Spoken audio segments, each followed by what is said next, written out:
প্রিয় বন্ধুরা, সকলকে আন্তরিক শুভেচ্ছা এবং অভিনন্দন জানাই। আশা করি আপনারা সকলে ভালো আছেন। বন্ধুরা, আজকের এই ভিডিওতে ইনকাম ট্যাক্সের একটা ক্রুশিয়াল পয়েন্ট নিয়ে আমি আপনাদের সামনে হাজির হয়েছি। আর সেটা হচ্ছে, আপনারা সকলেই হয়তো জানেন, বর্তমান সময়ে ন্যাশনাল বোর্ড অফ রেভিনিউ বা ইনকাম ট্যাক্স কর্তৃপক্ষ ট্যাক্স আহরণের ব্যাপারে তারা বিভিন্ন মিডিয়ার মাধ্যমে আমাদেরকে কিন্তু তারা বিভিন্ন নতুন নতুন পদক্ষেপ জানিয়ে দিচ্ছেন। এবং তারা কিন্তু এখন ট্যাক্স আহরণের ব্যাপারে অনেক বেশি আগের চাইতে অনেক বেশি সচেতন, এবং তারা বিভিন্ন নতুন নতুন পদ্ধতি বা পন্থা অবলম্বন করছেন, যাতে বাংলাদেশের ট্যাক্স পেয়ারের মাঝে মানে ট্যাক্স পেয়ারের যে আমাদের ট্যাক্স পেয়ার যে নিয়মিত ট্যাক্স দেয় না, সেই যারা ট্যাক্স দেয় না তাদের কাছ থেকে তারা ব্যাপকভাবে ট্যাক্স যথাযথভাবে কালেক্ট করতে পারে, সে বিষয়ে তারা কিন্তু নতুন নতুন টেকনোলজি বেসড বিভিন্ন পদক্ষেপ গ্রহণ করছে। আমরা যদি ট্যাক্স জিডিপি রেশিও দেখি, তাহলে আমাদের বাংলাদেশের ট্যাক্স জিডিপি রেশিও 8-এর কাছাকাছি, 8-এর একটু এদিক ওদিক থাকে। মানে 8% ট্যাক্স জিডিপি রেশিও, যেটা আমাদের সার্কভুক্ত যে কান্ট্রি রয়েছে, এই সার্কভুক্ত কান্ট্রির সবচেয়ে পড়। এবং ট্যাক্স জিডিপি রেশিওর কিন্তু আমাদের চাইতে আফগানিস্তানেরও ট্যাক্স জিডিপি রেশিও আমাদের চাইতে বেশি। তাহলে বুঝতে পারছেন আমাদের ট্যাক্স কালেকশনের অবস্থাটা বাংলাদেশে কতটা খারাপ, কতটা ভয়াবহ। তাই বর্তমান সময়ে সরকার এনবিআর কর্তৃপক্ষের মাধ্যমে ট্যাক্স কালেকশনের প্রসিডিউরকে বেশি গুরুত্ব দিচ্ছে, এমফাসিস করছে, এবং টেকনোলজি বেস নতুন নতুন বিভিন্ন ধরনের পদ্ধতি বা কালেকশন মেথড তারা ইম্পোজ করছে, যেটা খুব অচিরেই অ্যাপ্লাই করবে আয়কর কর্তৃপক্ষ। ওকে, তাহলে এই ট্যাক্স মানে অথরিটি যদি যে নতুন নতুন ট্যাক্স কালেকশনের পদ্ধতি টেকনোলজি বেসড তারা যে অ্যাপ্লাই করছে, অলরেডি শুরু করে দিয়েছে, তো এতে আসলে কোন ধরনের সিটিজেন বা কোন ধরনের ট্যাক্স পেয়ার বা মানুষগুলা সবচেয়ে বেশি বিপদে পড়বে এবং সবচাইতে বেশি ঝামেলায় পড়বে, আমি ওই শ্রেণীর মানুষগুলো নিয়ে আজকে এই ভিডিওতে আপনাদের সাথে আলোচনা করব।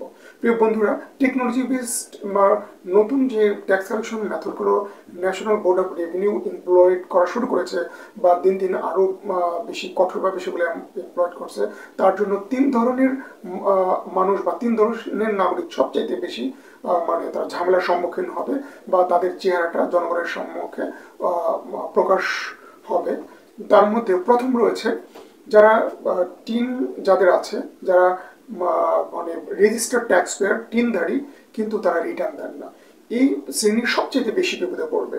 আমি আগেই বলেছি, আমাদের দেশে বর্তমানে প্রায় 1,13,00,000 টিনধারী রয়েছে বা রেজিস্টার্ড ট্যাক্স পেয়ার রয়েছে, অথচ তার মধ্যে মাত্র 40 লক্ষ মানুষ নিয়মিত তারা ট্যাক্স দেয় বা রিটার্ন দেয়। তাহলে বাকি আরও কিন্তু একটা বিশাল ট্যাক্স পেয়ার বা টিনধারী কিন্তু রিটার্ন দেয় না বা ট্যাক্স দেয় না। তো ন্যাশনাল বোর্ড অফ রেভিনিউ এই সমস্ত যে লোকগুলো রিটার্ন দিচ্ছে না অথচ তাদের টিন রয়েছে, এদেরকে প্রথম থাপায় এদেরকে ধরবে। এবং এদেরকে খুব রিসেন্টলি তারা অলরেডি শুরু করে দিয়েছে, যে সমস্ত লোকগুলো টিন আছে অথচ রিটার্ন দেয় না, তাদেরকে তারা নোটিশ দিচ্ছে। এবং আপনি যদি টিনধারী হন এবং আপনি যদি রিটার্ন না দিয়ে থাকেন, তাহলে আপনিও খুব অচিরেই হয়তো নোটিশ পেয়ে যাবেন। নোটিশে হয়তো বিস্তারিত দেওয়া থাকবে আপনি কেন রিটার্ন দিচ্ছেন না বা ট্যাক্স দিচ্ছেন না, কী কারণ ইত্যাদি হয়তো কারণ বা তথ্য আপনার কাছে এনবিআর কর্তৃপক্ষ চাবে। তারপর ধীরে ধীরে তারা আস্তে আস্তে ব্যবস্থা নেবে। তাহলে প্রথম ক্যাটাগরিতে ইনকাম ট্যাক্স অথরিটির থাবায় মানে সবলে পড়বে যাদের টিন আছে বা রেজিস্টার্ড ট্যাক্স পেয়ার, কিন্তু তারা নিয়মিত ট্যাক্স দেন না বা রিটার্ন সাবমিট করেন না তারা। 2 নম্বর ক্যাটাগরির থাবার কবলে যারা পড়বে, তারা হলো যারা ট্যাক্সেবল ইনকাম আছে এবং তাদের রিটার্নও আছে, তারা রিটার্নও দেয়, কিন্তু তারা রিটার্নে তাদের ইনকাম বা তাদের যে সম্পদ সেটার প্রকৃত তথ্য তারা ন্যাশনাল বোর্ড অফ রেভিনিউর কাছে দেয় নাই।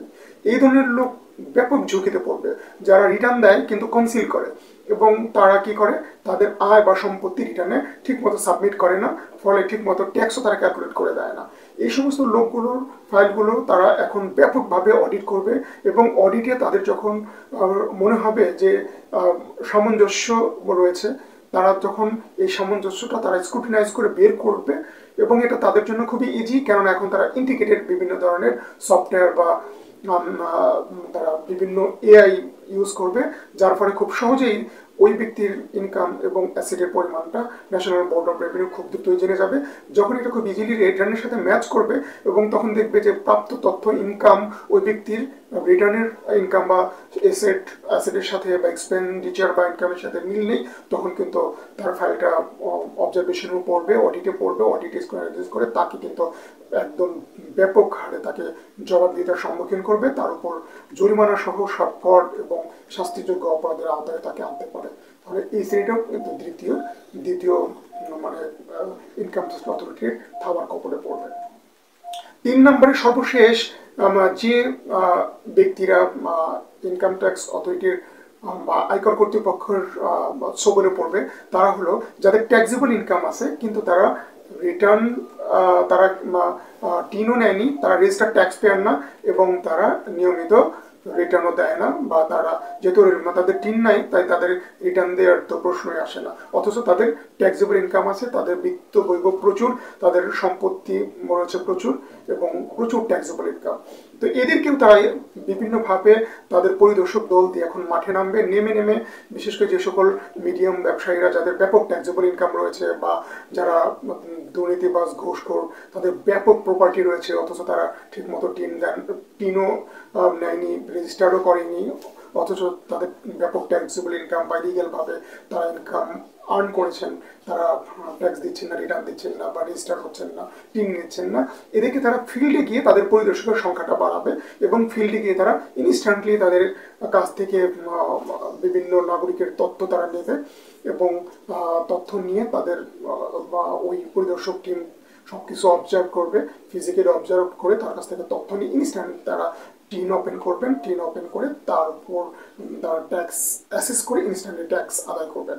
তো এই 3 শ্রেণীর মানুষগুলো কিন্তু বর্তমান ইনকাম ট্যাক্সের টেকনোলজি বেসড মনিটরিং সিস্টেমটা তারা নিয়ে আসেন, সেই সাথে ফিজিক্যাল যে মনিটরিং তারা বাড়াচ্ছেন, এই সকল ক্ষেত্রে তারা যখন অ্যাক্টিভলি এই সবগুলো বিষয় একাত্রে সাইমালটেনিয়াসলি যখন তারা ইম্পোজ করবেন, তখন কিন্তু এই 3 শ্রেণীর লোক ব্যাপকভাবে ইনকাম ট্যাক্সের থাবার কবলে পড়বেন এবং তারা ইনকাম ট্যাক্স অথরিটির বিভিন্ন শাস্তিযোগ্য অপরাধের কর্মকাণ্ডে তারা কিন্তু আসলে বিবেচিত হতে পারেন বা তাদের ক্ষেত্রে সেগুলো প্রযোজ্য হতে পারে। তাই বন্ধুরা, সময় থাকতে আমাদের সকলেই সাবধান হয়ে যাওয়া উচিত।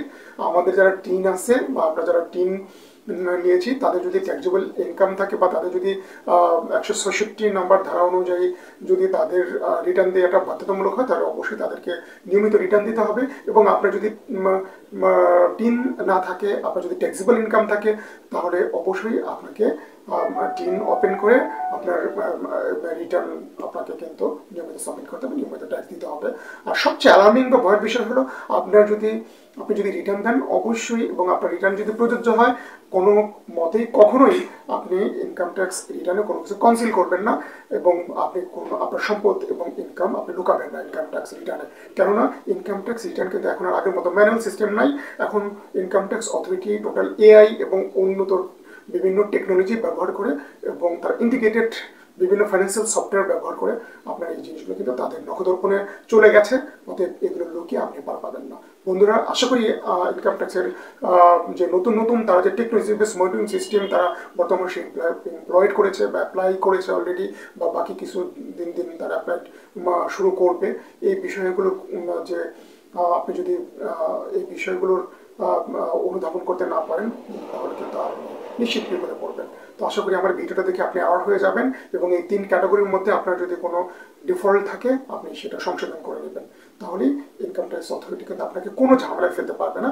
ইনকাম ট্যাক্স অথরিটি আপনার ক্ষেত্রে কোনো ধরনের ব্যবস্থা নিতে পারবে না এবং আপনাকে বরং তারা আরও সাধুবাদ জানাবে। তো বন্ধুরা, আমি সর্বশেষ অনুরোধ জানাবো, একজন সচেতন নাগরিক হিসেবে আপনার যদি ইনকাম ট্যাক্স প্রযোজ্য হয়, আপনার যদি ট্যাক্সেবল ইনকাম থাকে, তাহলে অবশ্যই আপনি নিয়মিত ট্যাক্স পরিশোধ করবেন এবং আপনি নিয়মিত সময়ে রিটার্ন দেবেন।